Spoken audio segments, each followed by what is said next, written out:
Hi everyone, स्वागत है आपका पुनः हमारे इस चैनल पर। तो अब हम चर्चा करेंगे ग्लोबल हेल्थ लिमिटेड के आईपीओ की। हो सकता है हम ग्लोबल हेल्थ लिमिटेड के आईपीओ से न परिचित नहीं हो, लेकिन अगर मेदांता हॉस्पिटल्स की बात करेंगे तो डेफिनेटली हम इससे परिचित होंगे। जी हाँ, ग्लोबल हेल्थ लिमिटेड जो कि मेदांता हॉस्पिटल्स को ऑपरेट करती है, उसका इशू आईपीओ खुलने जा रहा है 3 नवंबर को। ये जैसा कि नाम ही हमको सजेस्ट करता है, ये हॉस्पिटल सेक्टर में काम करती है कंपनी और इनकॉर्पोरेट हुई थी 2004 में। तब इसका नाम था ग्लोबल हेल्थ प्राइवेट लिमिटेड और बाद में इसका नाम चेंज होकर ग्लोबल हेल्थ लिमिटेड हुआ 2021 में। जाने पहचाने डॉक्टर नरेश त्रिहान जी इनके प्रमोटर हैं। ओपनिंग डेट इसकी 3 नवंबर की है, 7 नवंबर को इशू क्लोज होगा। लिस्टिंग 16 नवंबर को होगी। फेस वैल्यू ₹2 है। आईपीओ प्राइस जो है इसका 319 से 326 तक है। 2200 करोड़ का इशू है, जिसमें से फ्रेश इशू 500 करोड़ का है, लगभग 23%, और 1700 करोड़ यानी 77% ओएफएस है। 44 शेयर एक रिटेल इन्वेस्टर इन्वेस्ट कर सकता है 14,784 रुपीस के साथ, और लिस्टिंग इसकी बीएसई एनएसई दोनों पे होगी।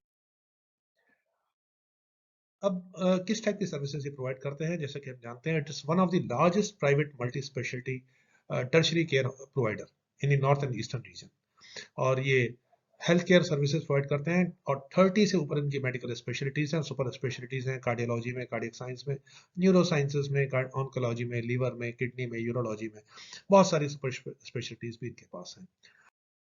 और इनके 5 हॉस्पिटल्स हैं प्रेजेंटली जो कि ऑपरेशनल में हैं: गुड़गांव, इंदौर, रांची, पटना, लखनऊ, और एक अभी नोएडा में अंडर कंस्ट्रक्शन है।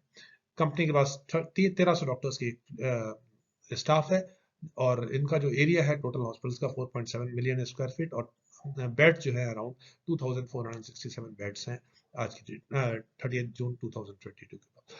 और कंपनी ने एक Vedanta institutional tissue repository establish किया 2017 में, to promote biomarker and other tissue based research. Assets की बात करें तो 2666 से बढ़कर 3146 हुए हैं मार्च 22 में। रेवेन्यू और प्रॉफिट की अगर बात करें तो रेवेन्यू 1544 करोड़ से कम होकर 1478 करोड़ हुआ था, जो कि कोविड पीरियड था 2021 में। उसमें इनका प्रॉफिट भी इम्पैक्ट हुआ, हालांकि मार्जिन 2% ही रहे। और फिर उसके बाद एक अच्छा जंप मिला टर्नओवर में, 2206, 49% का जंप, 9% मार्जिन में भी ग्रोथ।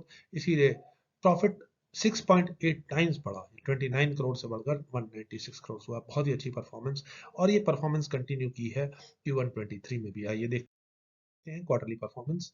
तो 492 करोड़ से इनका जो रेवेन्यू है बढ़ के 627 करोड़ हुआ, 27% की ग्रोथ।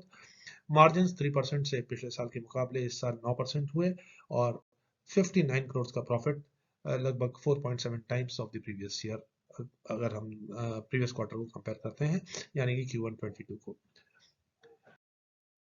इनका ईपीएस 1.44 से बढ़कर 1.14, कम होकर सॉरी, और फिर बाद में 7.77 हुआ है मार्च 22 में। और एनएवी प्री इशू 66 है। एवरेज रिटर्न ऑन नेटवर्थ 7% के आसपास है। कंपनी ने हालांकि अभी तक कोई डिविडेंड डिक्लेयर नहीं किया इक्विटी शेयर्स पे। अगर अब इनके पेयर्स की अगर बात करें, कॉम्पिटिटर्स की बात करें, तो अपोलो हॉस्पिटल्स 77 के पीई पे ट्रेड करते हैं, मैक्स हेल्थ केयर 127 के पीई पे, नारायणा हृदय 87 के पीई पे, फोर्टिस अभी नेगेटिव ईपीएस के साथ है। तो आस्किंग इसका अगर पीई की बात करें ग्लोबल हेल्थ की, तो 39 के आसपास है फाइनेंशियल 23 अर्निंग्स के बेसिस पे। तो डेफिनेटली एक अच्छे वैल्यूएशंस पे कंपनी ये आईपीओ लेके आ रही है। जैसा कि हम जानते हैं इनकी स्ट्रेंथ्स में, ये लार्जेस्ट टर्शरी केयर प्रोवाइडर हैं कंट्री में। लार्ज स्केल हॉस्पिटल्स हैं, world class infrastructure, high end medical equipment है, टेक्नोलॉजी अच्छी है इनके पास। Track record of strong operational financial performance, जैसा कि हमने देखा भी अभी 3 साल के रिजल्ट, फिर क्वार्टर टू क्वार्टर रिजल्ट्स। और ये फोकस करते हैं अंडर सर्व एरियाज में और डेंसली पॉपुलेटेड, जैसे कि हमने देखा इन्होंने अपने एनसीआर में, लखनऊ में, पटना में, इंदौर में हॉस्पिटल्स को इस्टेब्लिश किया है। इनकी 2 सब्सिडरी हैं, एमएचपीएल, जीएचपीपीएल, जो कि लॉसेस में है। एमएचपीएल 2021 में और जीएचपीएल पिछले 3 सालों में। हेल्थ केयर प्रोवाइडर्स के अपने इश्यूज रहते हैं, और they have to comply to various governmental, state and local environmental laws and regulations.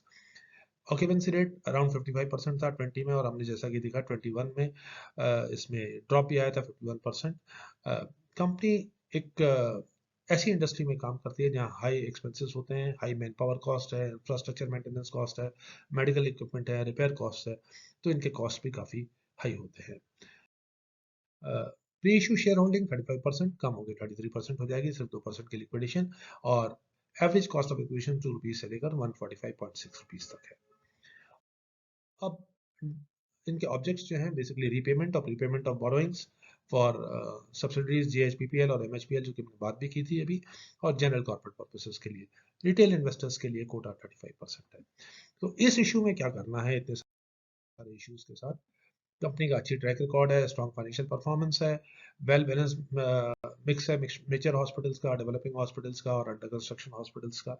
Company only private hospital in India जिसका कि फीचर न्यूज लिस्ट में नाम आया है टॉप 200 ग्लोबल हॉस्पिटल्स में 2021 में। इशू अट्रैक्टिवली प्राइस है, जैसे हमने देखा भी पीएस के साथ। तो डेफिनेटली एक इन्वेस्टर इसमें लिस्टिंग गेन्स के लिए भी और लॉन्ग टर्म गेन्स के लिए भी पैसा लगा सकता है। तो इस इशू में डेफिनेटली इन्वेस्टर हमारे सजेशन के हिसाब से इन्वेस्ट कर सकते हैं। बाकी डेफिनेटली एक इन्वेस्टर हमारे एनालिसिस या खुद के एनालिसिस के बेसिस पे अपना डिसीजन ले सकते हैं। Thank you very much friends, wishing a very happy investing. Thank you.